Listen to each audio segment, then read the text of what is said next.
Hey everybody, welcome to the MMA podcast. I'm Karyn Bryant. And I'm Pete Cummins. So today we'll cover UFC 191, which went down. We saw Demetrious Johnson just pretty much school Dodson. Pretty much be Demetrious Johnson. Just Demetrious is the man.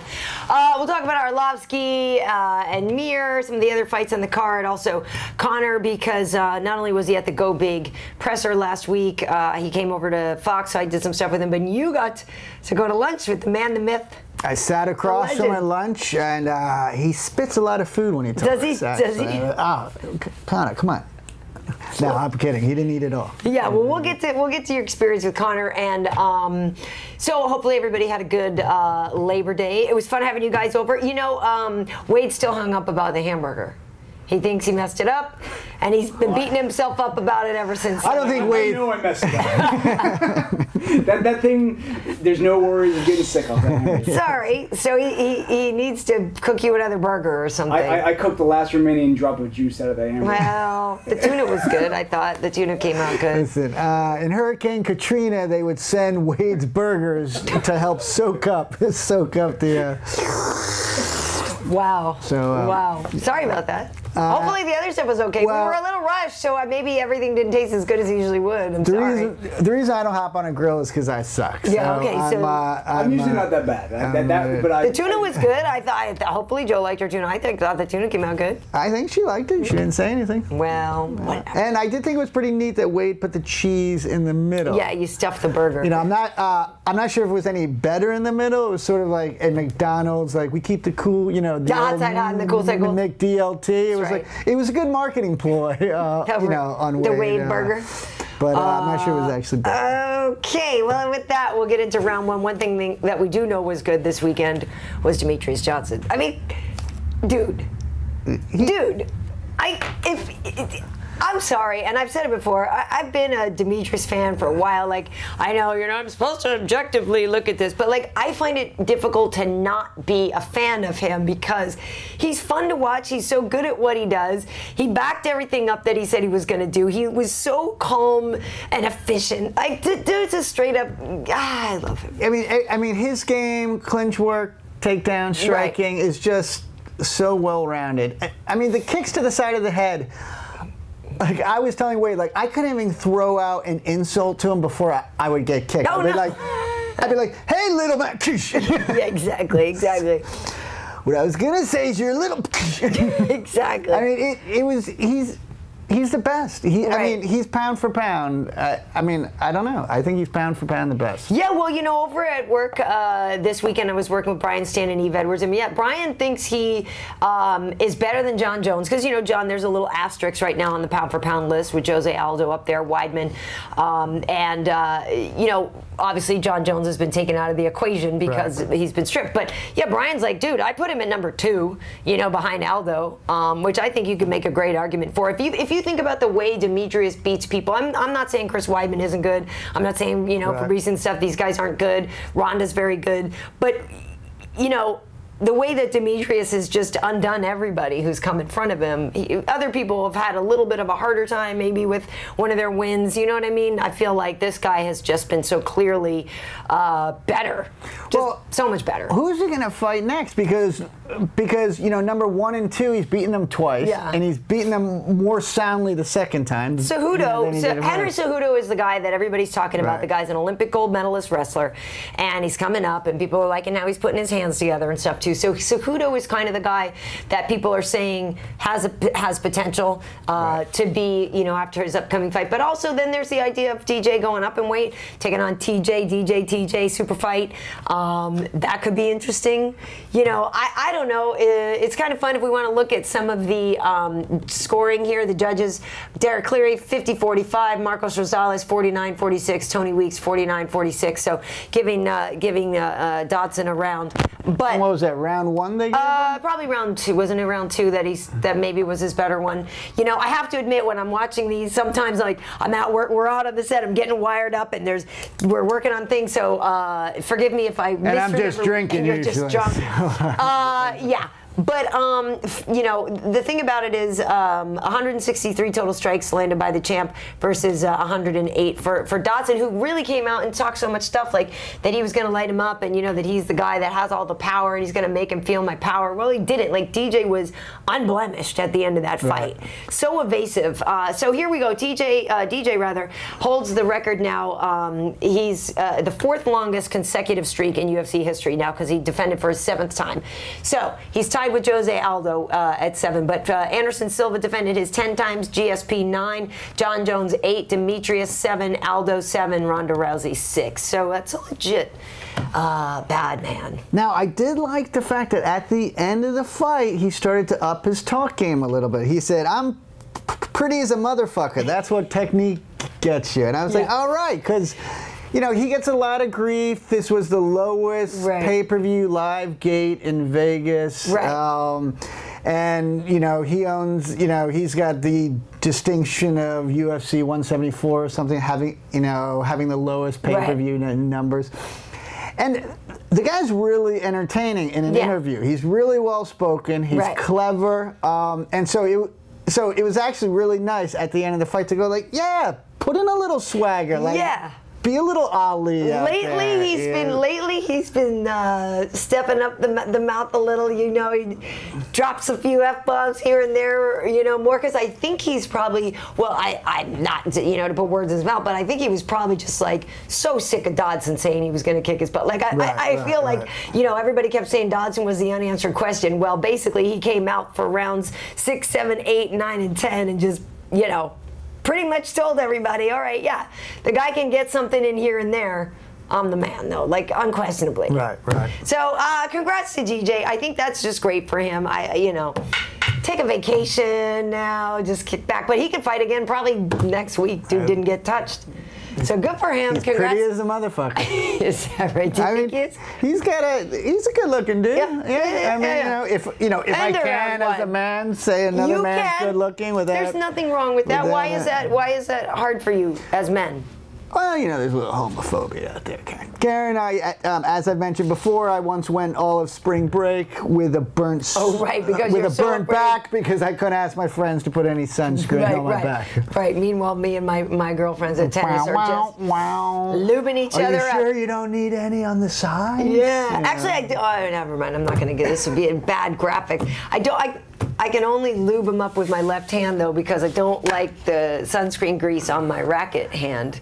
I just like the fact that you call putting sunscreen on your female friends as lubing them up. Only for your benefit. Only for your benefit. Yeah. No, but girls aren't afraid of that stuff. No, you guys are just dorks. No, because listen, if two women are together, they don't lose their femininity. If two guys are together, both of them sort of lose their masculinity. Round 2. Well, 2 masculine men threw down in round 2. Let's talk about Frank Mir and Andrei Arlovski. Now, this was, it's like the fight we've been waiting years for. It's gonna be bananas. The way Arlovski never gonna go the full distance. It won't go the distance. This is gonna be a knockout. It kind of was not. It wasn't. It blew. Did it blow? Yeah, it blew. Yeah. Why? It's the co-main.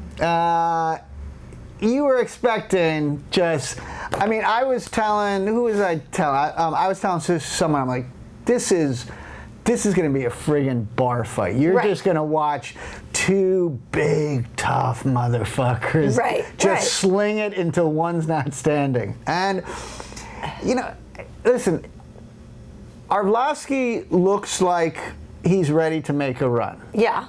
Frank looked like he'd reached his ceiling. Like, he came in looking a little out of shape. And it's like, why would you come in looking out of shape for a fight like this? Well, we talked about this. You'd work so hard to get here. Right, but it could also be strategic because Frank is very good at submissions and, great at the ground game. So it could have been strategic that knowing that Arlovski is a big, strong guy, let me come in here with a 20-plus weight benefit so that when he's down on the ground, it's harder for him to get up. And, Frank can do whatever he needs to do, probably no matter what size he is. So it could have been advantageous there, could have been advantageous or strategic anyway. If he's thinking about holding up Arlovski against the cage, putting an extra weight on him, that's even that much more of a big, huge guy that you have to pull up. I'm just saying it could have been strategic, or he could have gotten lazy. I'm not sure. He had a little belly hanging over. Yeah, he did. He weighed in at 260 something. But here's the thing. Afterwards, Arlovski was saying that he didn't really take Frank that seriously. Like, he thought it was going to be easier. So that's why I have to.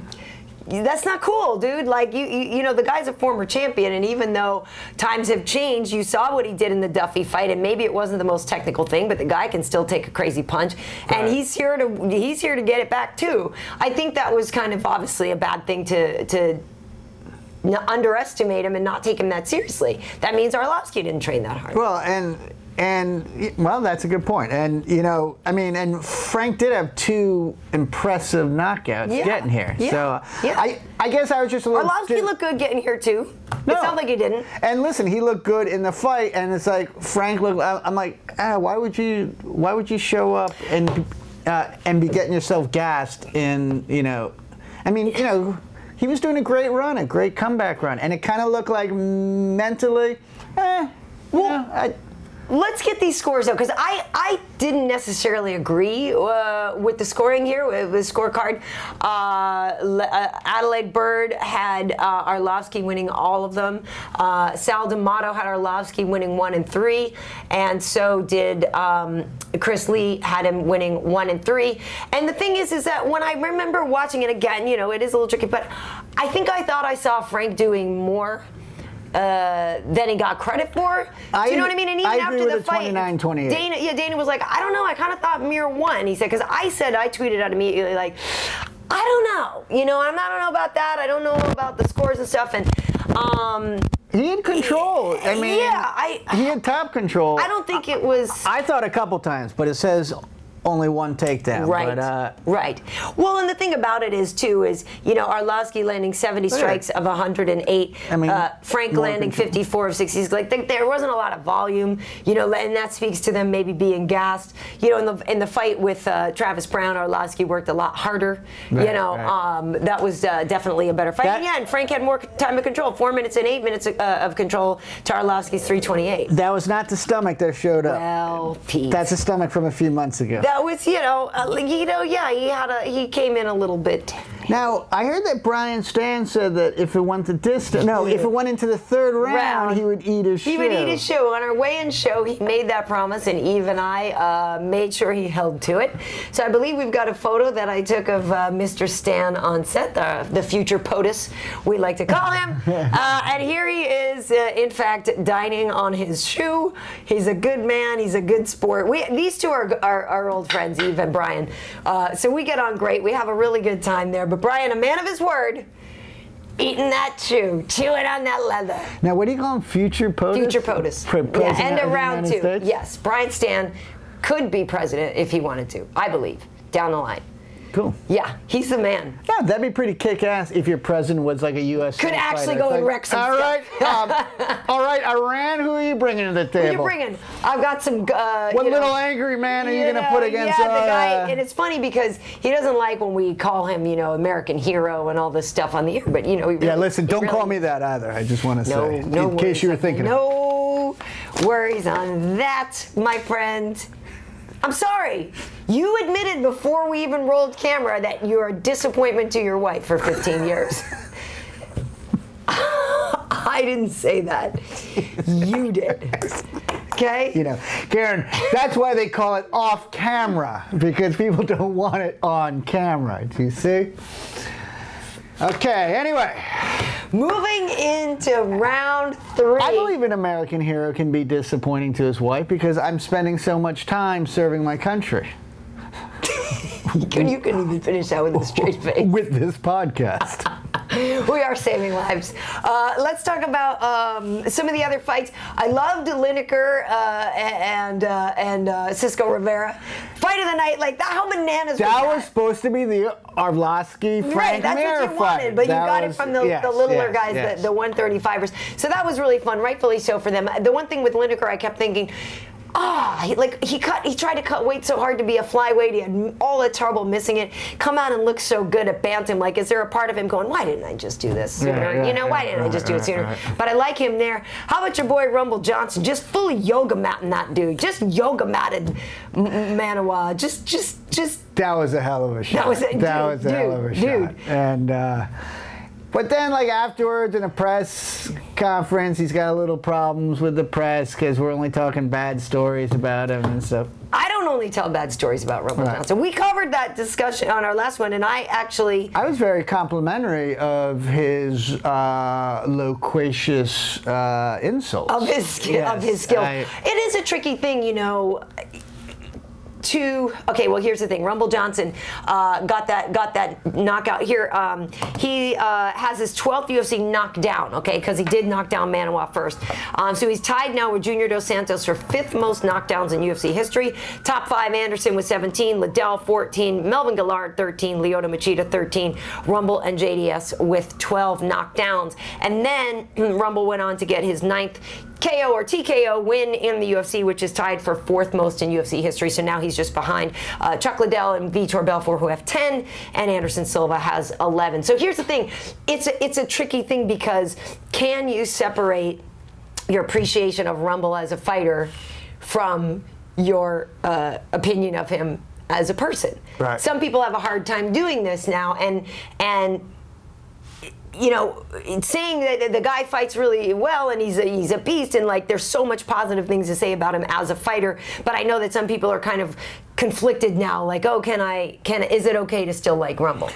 But here's the thing, like, don't blame the media for writing up about bad behavior on your part. If you want to change that, change the behavior. So, nobody else had seen that yoga mat thing. He did not have to go out and no, but the girl was going to go and do it. That was the whole thing. I guess she supposedly like threatened to do it, or that they knew it was going to come out. There was no way it wasn't going to come out. So he was trying to get ahead of the story. But as much as I appreciate his insult and the muddy dirt road, which I love, it was quite a misogynistic... Right. Misogynist. Is there misogynist? Misogynistic. Yeah. Misogynistic. Yeah. Instagram post. Right. And when you have his track record, you got to be a little bit smarter. But... like, he put that out himself. I know. He did it. Like, it wasn't like somebody else did it. He did it. Like, I know. Where's the thinking? But I still like watching him. Like, I still, to me, like, I understand that stuff is happening, and understand that some of it is true and some of it may not be true. I don't know. We weren't there. But, like, I still, like, when Rumble fights, I'm like, oh, hell yeah, I'm going to watch. I love watching. Can't not watch that dude. But just don't be surprised when there's stories about your bad behavior out there. Don't do the bad behavior, and there won't be any stories. Well, somebody who's behaving... you're in the limelight, right. Guess what? Quite well. Paige Van Zandt is well composed. Did you like her fight? Dude, she is like Ronda and Conor McGregor combined. How so? She's got $1 million smile. Yeah. And she's already got endorsement. She doesn't have the verbal skills as much yet, though. She's still young. Right. She's a nice girl. I think she's got a good head on her shoulders. She's still young, though. I would like to see her. See, I actually thought, I was joking that I thought that was going to be a 187 when I called this fight. I was like, they're going to be a 187. Paige is going to murder Alex Chambers. It's police code. Yeah. I know you know. But anyway. Well, I only know because I asked you. Because you asked. All of a sudden, it's Saturday and Karyn comes over to me. She's like, yo, it's going to be like a 187. I'm like, what the? I thought she would destroy her more than she did. I think Paige is, what I like about her, she seems very coachable. She seems very willing. I don't think she's a Ronda or Conor yet. I think she has a lot of potential. I'm excited to watch her keep getting better. Yeah. Sorry, I didn't mean kind of yet as a fighter, but her star wattage is. Yes, it is there. But I would say, and I think it's because of her youth. I would like her to go off script a little bit with the talking. Do you know what I mean? Because it's great that she's so professional and well spoken, and that's awesome. But at the same time, I kind of like want to come on, give me a little. You know what I mean? It's almost like, and she's lovely to interview and stuff. But you know what I mean? As she ages and progresses, I think it's going to be fun to watch a little more of her come out. Well, what is she, like 14? 21. Stop. Now, I'm going to... but I like her. Nice girl. So, basically, apparently, she owns 3 of the top 4 striking totals in the division. And I'm going to borrow an observation from your husband that she wasn't, in the 5th round, 4th round, she's like getting... she's dominating, but she's not knocking her out. No, she doesn't have the power yet. She doesn't have the arm strength. Or possibly the endurance. Right, she doesn't have the power yet. And the thing about the stat of her owning fights with the most strikes, that just means she's not finishing people. She has to fight 3 rounds to beat somebody up. Whereas in a way, Oh, did I say 4th and 5th round? I did. Yeah, it's okay. I know what I mean. But that's the thing about that stat is it's cool. Yeah, she owns the most strikes landed per fight, but that also means it's because it takes her the full fight to get it done. She's got a lot of potential. Let's not bag on her. In the 3rd round, when she's on top, and she's, those were just like, all right, so she can add some power. She can do that. You had lunch with Conor McGregor. Okay, so I have told you about this guy. I've told you how charismatic he is, how much fun he is to be around. What's your take? We had a media lunch with Conor. I couldn't be there because I was at Fox. He came over there later. But so you got to go to lunch. Here's what pisses me off about Conor McGregor, and I'm going to tell you this right now. The guy has perfect teeth, too. First of all, he's an Irishman who fights. Like, he shouldn't have a winning smile as well. I mean, look at him. Yeah. Look at him. It's like, come on, dude. Like, and maybe, because I don't have perfect teeth. But, but halfway through the lunch, and listen, he's a really impressive guy. Because, he's living more courageously than basically all of us. He put so much pressure on himself before fights. If he hadn't pulled through in Vegas, there would have been just so much egg on his face. And it's just really impressive to watch somebody just give their utmost all fearlessly. And I'm sure it's not, I'm sure he has a lot of fear, but he's just very courageous in overcoming it. Because, I thought he was very inspirational. But I will say about halfway through, I'm like, oh, the fucking teeth, too. Come on. You're kidding me. Oh. So, did it make you feel bad about yourself a little? I'm just saying. No, I actually you're saying he's inspiring. So he made you feel like I can do it, right? Like I can do it if I find the right dentist, and then I go to the right motivational coach. I got to join a gym. I got to drop about 29, 30 years. Yeah, you could get develop some reflexes. You could get the beard back though. You do own that. I will say, I don't. I think my non-neck tattoo is better than his. Well, he did come over to Fox after that. He and Uriah, they're the coaches of the Ultimate Fighter, which debuts this week, and they are funny together. They're very funny together in terms of how they attack each other, what they say about each other in case they were to fight. So you're going to want to watch Tough Talk.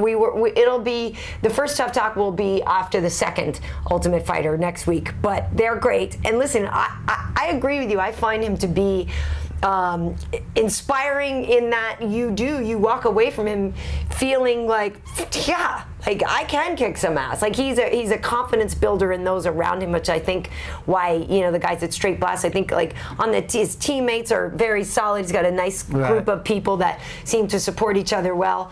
I do know some people were a little offended at some of the things he said at the Go Big presser. He kind of laid into Cowboy, laid into RDA. I mean, like he kind of carpet bombed the presser in terms of who he offended. Like, And mostly I think he's funny, and mostly he says stuff, I think, to get a rise. And he probably believes a lot of this stuff too, but he knows how to phrase it to just really just... A couple of things he said, though, I was like, I might have been a little over the line. But that's the... I mean, he's really well spoken in the way he says. I mean, this guy's a media darling. I mean, and listen, he's living larger than life. And he's right. If you fight him, your payday goes up for that fight. So, listen, just like Joe Frazier didn't like Muhammad Ali saying that stuff, Joe Frazier made a lot of money with Muhammad Ali saying that stuff. So, wait, how late was he? Do you remember? It was... to the luncheon, he was a little late. He was like a half an hour because he wanted to drive his convertible Bentley through LA. Right. Well, you can't blame the guy. It's a sweet ride. It's a sweet. And then he apologized because of the traffic, which he's from Ireland, so we'll give him that. You were waiting. Connor's coming. Connor's coming. Karyn, I was like a little schoolgirl. I know you were about to get her brand new pony. And this week, what was that imitation of me?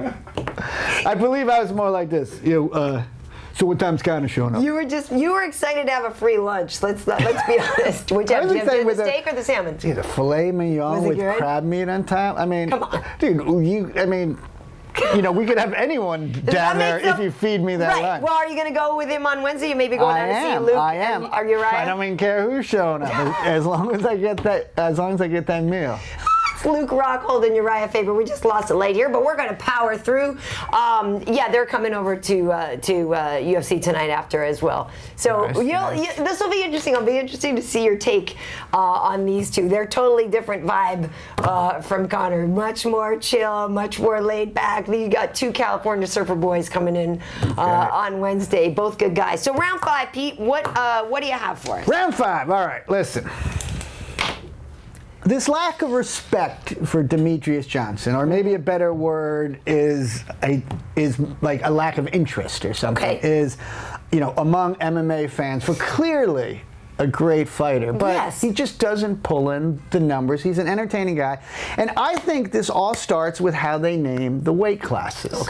And I think the lack of respect comes from without. So here we have the weight classes, and once you get below welterweight, like the names start getting a little bit insulting. Do you think? Well, I mean, lightweight is being called a lightweight ever like as a good thing? Or something like that? No, not as as anything. Pete's okay. He's kind of a lightweight, if you know what I mean. No, that's insulting. So what would you say instead? That's the size of the average American man. That's the thickest weight class because it's the most common weight for people. So what would you? But as a fighter, you're a lightweight. Lightweight. It's a little bit. Well, what would you change it? I'll get. We're gonna do that. We're gonna go to. And then, and then after we have featherweight. Like now we've broken into a metaphor to describe how physically small this person is. You're light as a feather. Yeah. But then they kind of fucked up because they forgot that there were 2 more weight classes. They're like, dude, you just named it featherweight. What are we gonna do the other 2 ones?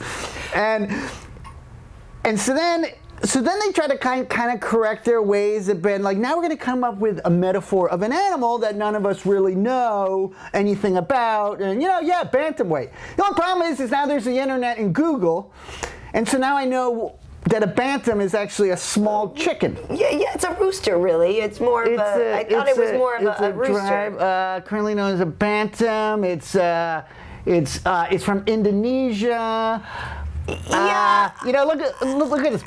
Bantams are suitable for small backyards. They lay eggs. I mean, you're basically saying that's a bantam hen for using eggs.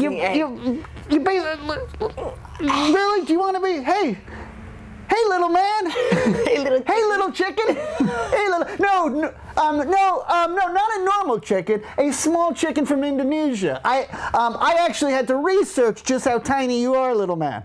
Okay, and then I get it. And then of course after that we got the flyweight, and this is just. First of all, the only time that anyone ever says flyweight is like, hey, he couldn't hurt a fly, and I don't believe that's true. I think, depending if the fly worked on his ground game a bit, I think it could be a very interesting fight with Demetrius Johnson. Really? So I'm just saying.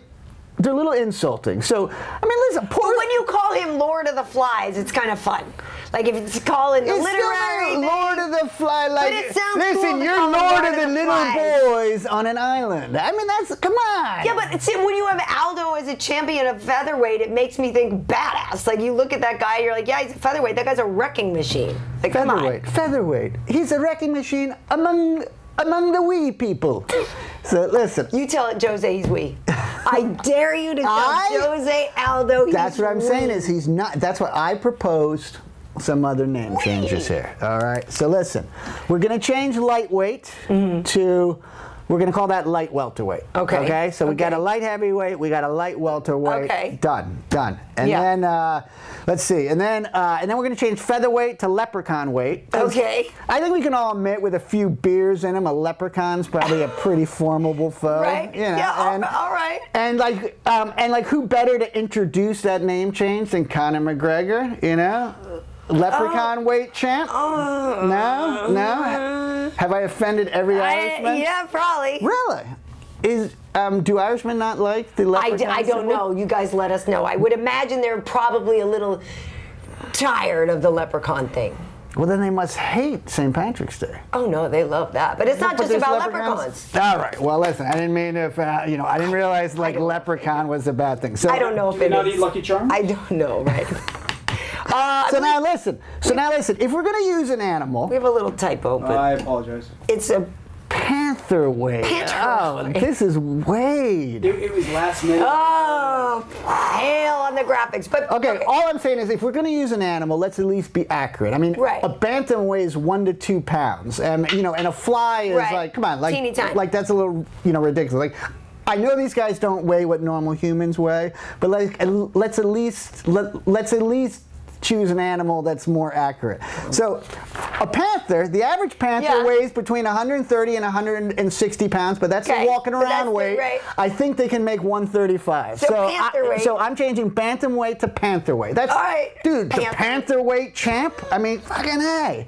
And then, believe it or not, a male Rottweiler averages 125 pounds. Really? Yeah. So Demetrius Johnson, Rottweiler weight champ. Or just, how about maybe rot weight?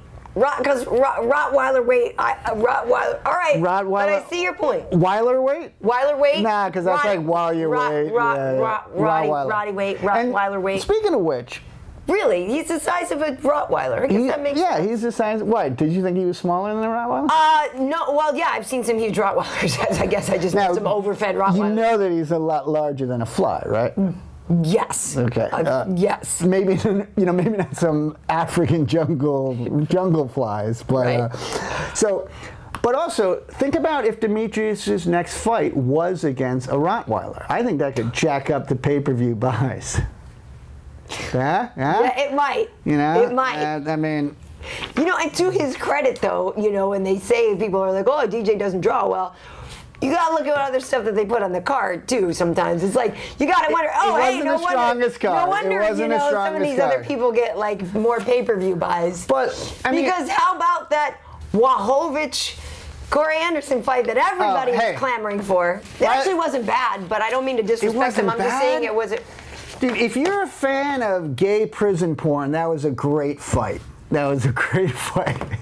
You had You had the dominating black prisoner on top of the white guy for nearly 9 minutes, but that was all that was happening. That was a boring fight. You liked that fight? It wasn't my favorite fight, but I'm just saying. That works against Demetrius. That's just proving my point. It was just two guys. It was just two guys grinding on each other for, and the same guy on bottom the whole time. Like power bottom. Yeah, it was just. It's obviously, Karyn, you have not watched much gay prison porn. Or have I? I bet I have more gay friends than you do. This seems like a trick.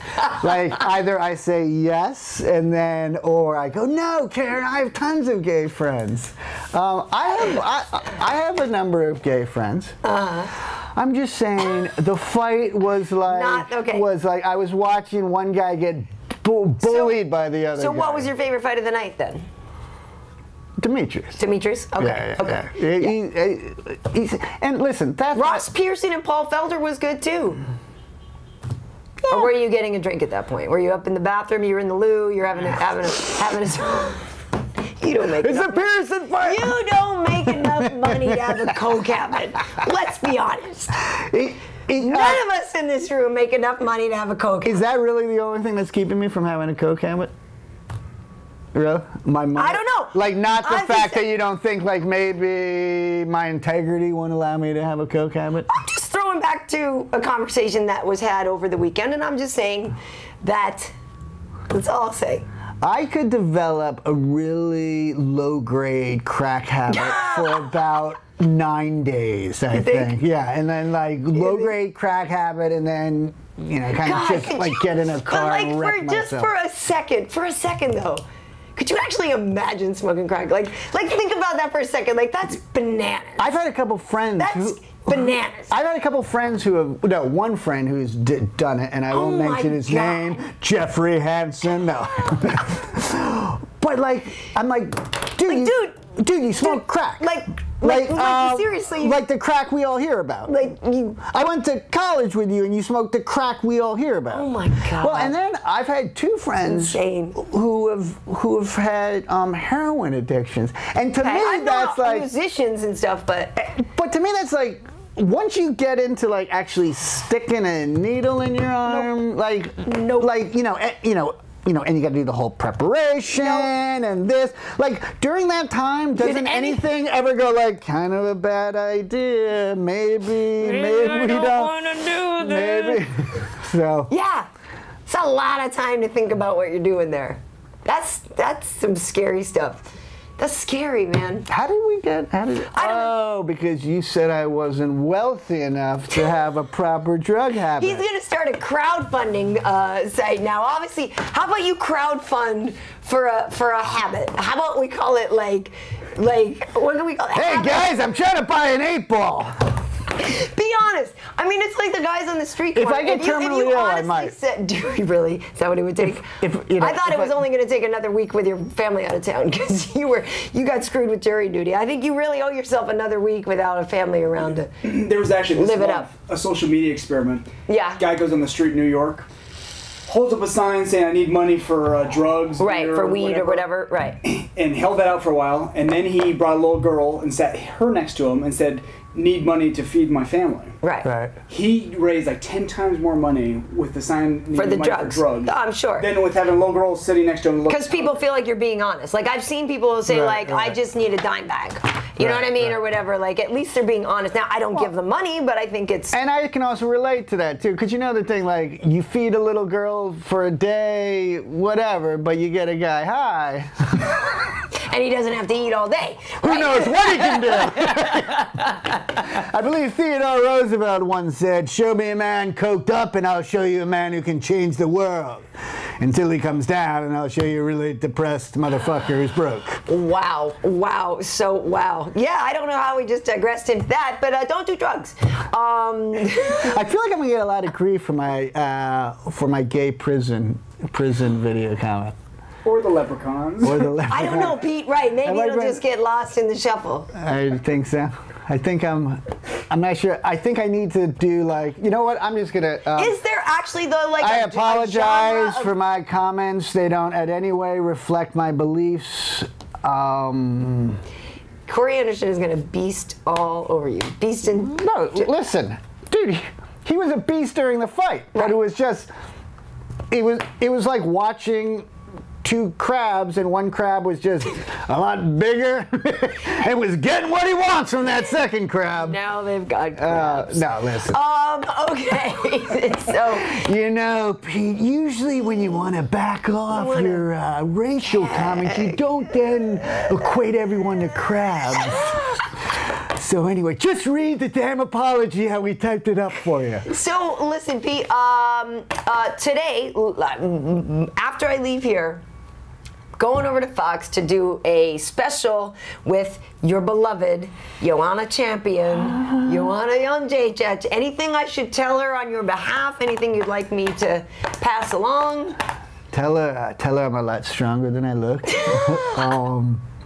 Tell her I like to go for long walks on the beach and that I've worked very hard to pronounce her name right, and I believe that I've given her the middle name Lovely, so it's now Joanna Lovely Champion. Nice, so if nice. you can just...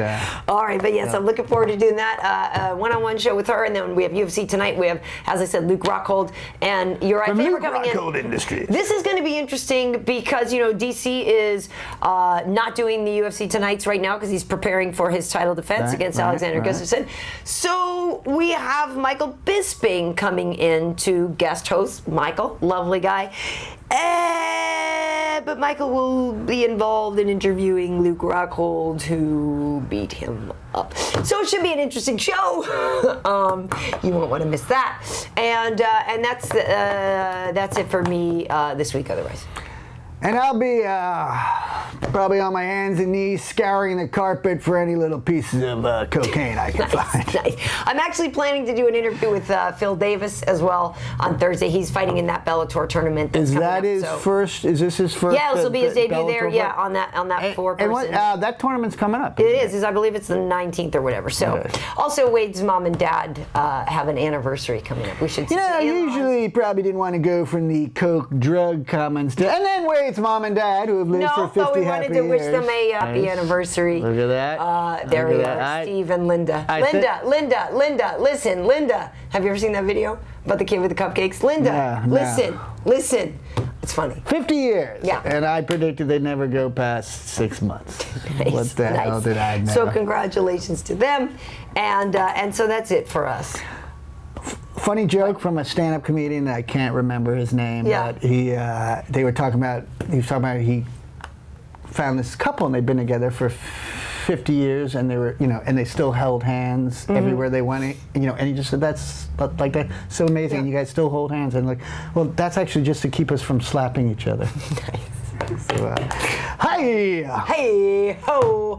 All right, Pete, where can people find you on social media? You've broken the 200, right? Did I steal your thunder? I'm sorry. I have broken 200 Twitter followers. I now have enough Twitter followers. Thank you. I can now potentially organize a barbecue at my place through Twitter. Nicely done. And if I promise that Wade won't be cooking the burgers, just didn't even see it. It was like, set them up, went up high. Wow. No, so good thing we could wash it down with all that beer you brought.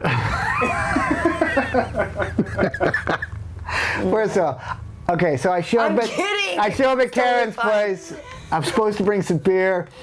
And I said, you know what? I didn't get a chance yet. Can you direct me to the nearest grocery store? And Karen's like, well, I can send you to a liquor store on the hood, but I don't think you'd come back. So I was like, all right, well, how about just a glass of lemonade then? That'd be really nice. It's fine. We had plenty. So yes, I've broken 200 Twitter followers. My noogie doesn't make enough money to have that habit. How do we make enough money to have a beer habit? I know. It's sad. We're going to make it, though, folks. So, anyway, so on Twitter, Karyn Bryant, Karyn Bryant. You can also find our YouTube channel there under my name. We have them for MMA Heat. You can go to the MMA Heat Facebook page. On Instagram, I'm KB Heats. So, you know, keeping you informed. So it's good. KP. Stupid. All right. That's it. Well, thanks for watching, everybody. See you next time.